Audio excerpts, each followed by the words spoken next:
The nuclear club has grown from 1 to 8 nations that we know of, and it is still growing. With respect to the spread of nuclear weapons among states, we've now seen the dawn of the second nuclear age. We've stared into the nuclear abyss a number of times. Though most people were unaware, it happened again on a sunny summer day in 1999. As the nation celebrated, President Bill Clinton was called to a secret meeting at Blair House.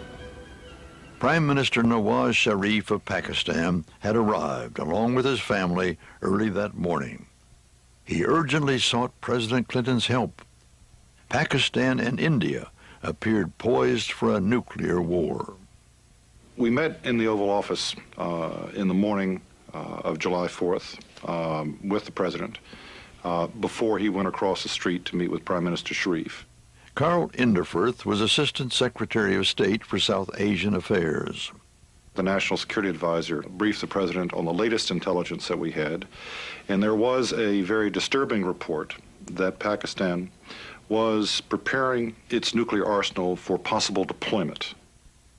It was clear that either side might decide to bring nuclear weapons into play. It was further clear to me that the Indians and the Pakistanis, even though they shared the Indian subcontinent, did not know as much about each other's doctrine for use of nuclear power or capacities as we in the Soviet Union had known during the Cold War. What the Pakistanis were always trying to do is to get us involved in mediating the crisis, in effect to create a negotiation in which the Americans would be involved. I think that's what they wanted. But what happened was they were risking a nuclear exchange. The conflict came to a head in a remote corner of South Asia, near the border of China, where Pakistan and India meet. Actually, the world was being divided into two groups, the haves and the have-nots. It was a kind of nuclear apartheid. And then we realized that we were isolated, we were unprotected, a nation of 1 billion people. We didn't have a nuclear umbrella. And so, for the sake of our security, we decided to go nuclear. In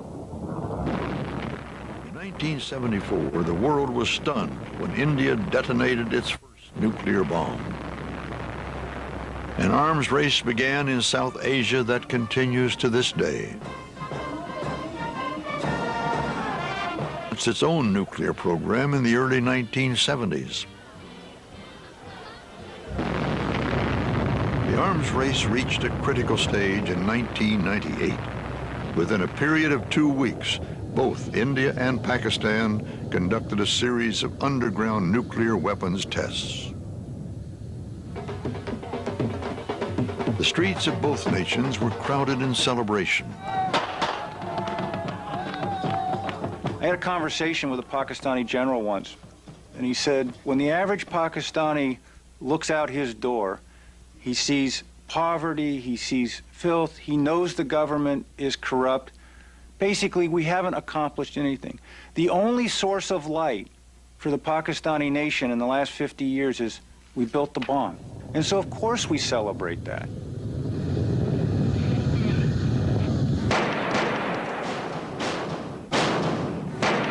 It was in the mountains of Kargil in 1999 that the two combatants reached the brink. So now you got this subcontinent with a fair number of nuclear weapons, with uncertain doctrines for use and somewhat questionable security of the weapons themselves and the materials used to make them. And all of a sudden, we've got this huge crisis. No one had thought through, in my opinion, on the Pakistani side, and maybe not on the Indian side, how much they were increasing the risks to the whole world by precipitating this huge crisis when they're both sitting on nuclear arsenals.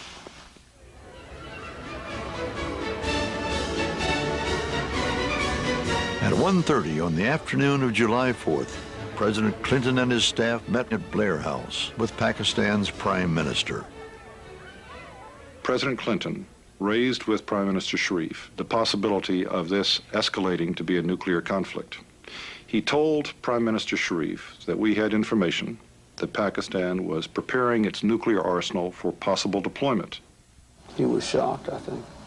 I think he didn't really, he acted to me like he didn't really know for sure that had happened. It wasn't entirely clear whether he was surprised that President Clinton knew this or whether he was surprised that this fact existed.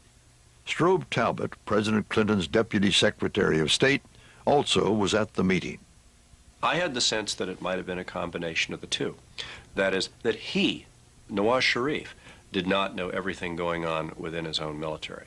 Unless he's the world's greatest actor, it suggests that there was a command and control problem there, which is what you always worry about with weapons of mass destruction.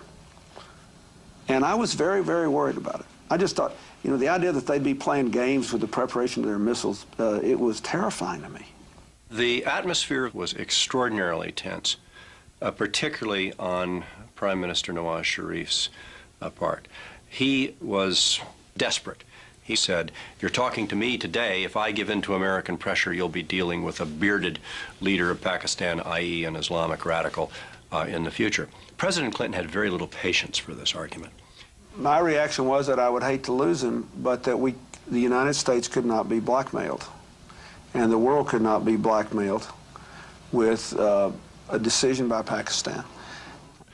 President Clinton was very concerned about the nuclear weapons, but he also had long-standing concerns about Pakistan's support of the Taliban in Afghanistan, and the fact that the Taliban was providing Osama bin Laden safe haven.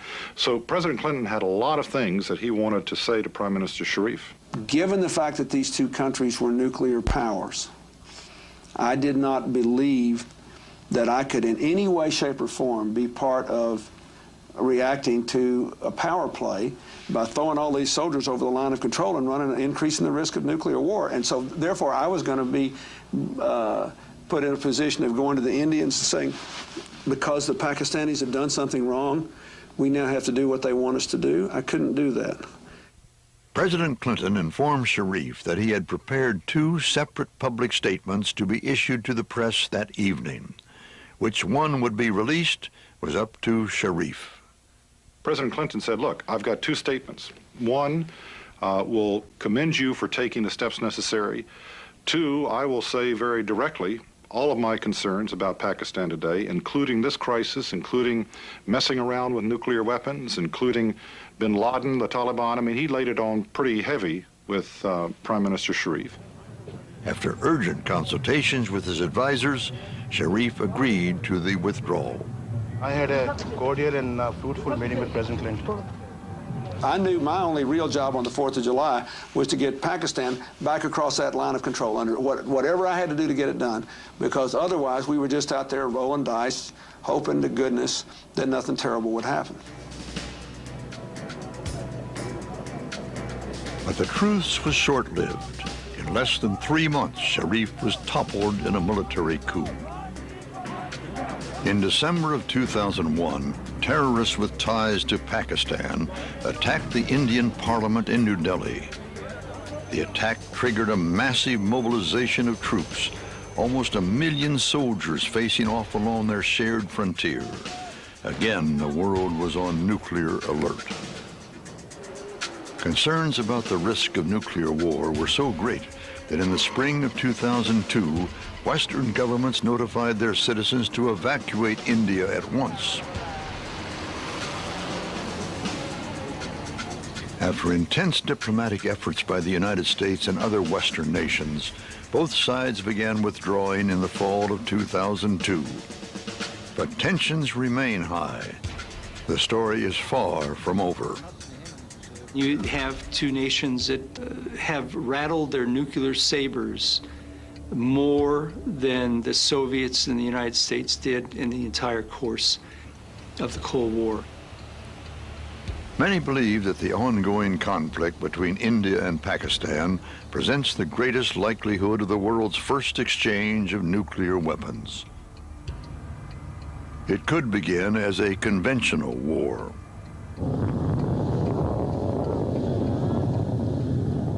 Once the conventional war breaks out, the fog of war sets in. Communications break down. what could be perceived as a decapitating attack. A decapitating attack would mean that your nerve center is taken out for some reason, or it is, under attack. And the people who are dispersed with nuclear weapons, they would then say, look, before my weapon goes out, I better use it or lose it. This is the nightmare that we have. If a demented general takes over the nuclear weapons and decides to use them, well, we have no option but to respond to that. Some of the systems, weapon systems, they are, quote, nuclear capable warhead, but they may not be carrying out nuclear warheads on them. They may be having a conventional warhead, but it could be perceived by the other side that as if a nuclear strike has already taken place. We cannot distinguish between a nuclear tipped missile and a missile which doesn't have a nuclear warhead. It means danger. There is no method of verifying. There's not enough time to verify. Another scenario could be that a conventional attack is taking place and it destroys a nuclear asset on ground. Imagine a Pakistani Air Force trying to attack back in a conventional war and hits an Indian nuclear weapon. For all purposes, India can be construed that a nuclear strike has already taken place on India and India retaliates. Second strike. What would the consequences be if there were a nuclear exchange between India and Pakistan? First of all, huge numbers of people would have died directly. Secondly, the nuclear fallout would have been floating around the Indian subcontinent and then to other places in Asia and elsewhere. Thirdly, there would have just been the trauma that nuclear weapons had been used again. And I believe that would have had a devastating effect on world confidence and had unpredictable consequences on those who were in charge of not only nuclear but chemical and biological weapons elsewhere. That is, it could have made it, we could have had a big movement for international disarmament. It could have, but it could equally have been the beginning of a new age of terror, of weapons of mass destruction. I think both the Pakistanis and we have a responsibility to assure ourselves, not just that some commander cannot use those weapons in the heat of battle, that those weapons cannot fall into the hands of terrorists or extremist groups that then could use them. Alarming evidence of this frightening possibility already exists. It became clear that two of the participants in the Pakistani nuclear weapon program had visited on several occasions with bin Laden, who expressed great interest in learning from them how Pakistan had succeeded in acquiring a nuclear weapon. We know, in fact, that many people who were part of Pakistan's intelligence service, the ISI, and Pakistan's military, had many very close relationships with Al-Qaeda. I am fearful. Certain catastrophic events are bound to take place, after which there'll be a re-examination of where we are going and where we should be going. We will survive perhaps the next crisis and the crisis after that. But the question is, how many more crises must we survive? And how many more before we don't survive? Control of nuclear weapons around the world and the materials to make them has been slipping away.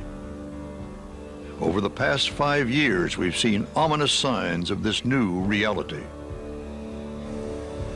North Korea resumes its nuclear weapons program. Iranian agents attempt to acquire bomb materials from the former Soviet state of Kazakhstan. Al-Qaeda shops for nuclear devices while attacking U.S. targets around the world.